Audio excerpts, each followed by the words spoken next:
Je vous salue encore une fois, que Dieu vous bénisse, que la main de l'Éternel vous touche de partout où vous êtes. Je voudrais parler à quelqu'un, une femme, un homme désespéré, un homme qui a déjà perdu confiance, qui est déjà au bout.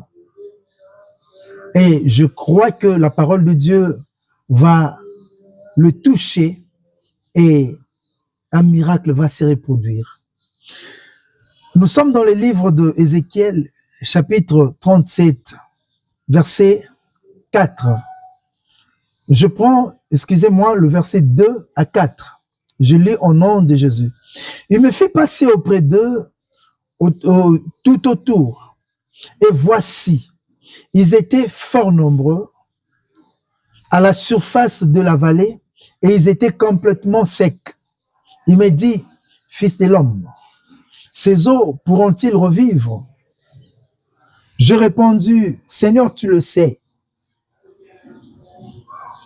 Il me dit, prophétise sur ces eaux et dis-leur, ossements desséchés, écoute la parole de l'Éternel. Que Dieu vous bénisse. Ossements desséchés, écoute la parole de l'Éternel.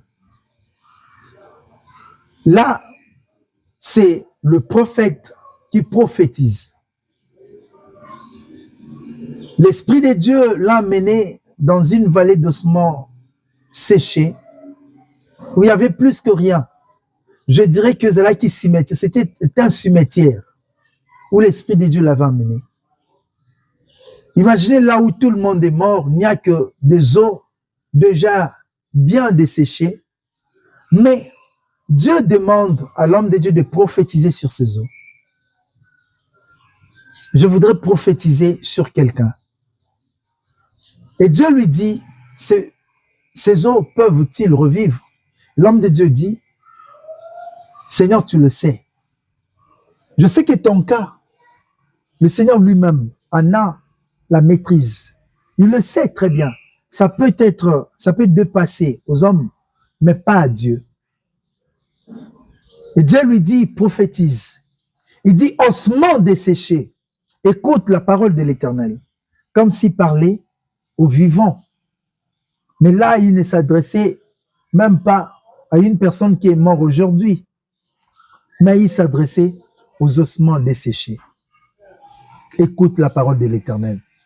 Moi, si je t'ai dit, si les ossements desséchés avaient écouté la parole de Dieu, à combien plus forte raison, toi qui vis encore, pourquoi tu perds d'espoir? Écoute la parole de l'Éternel. La parole de Dieu va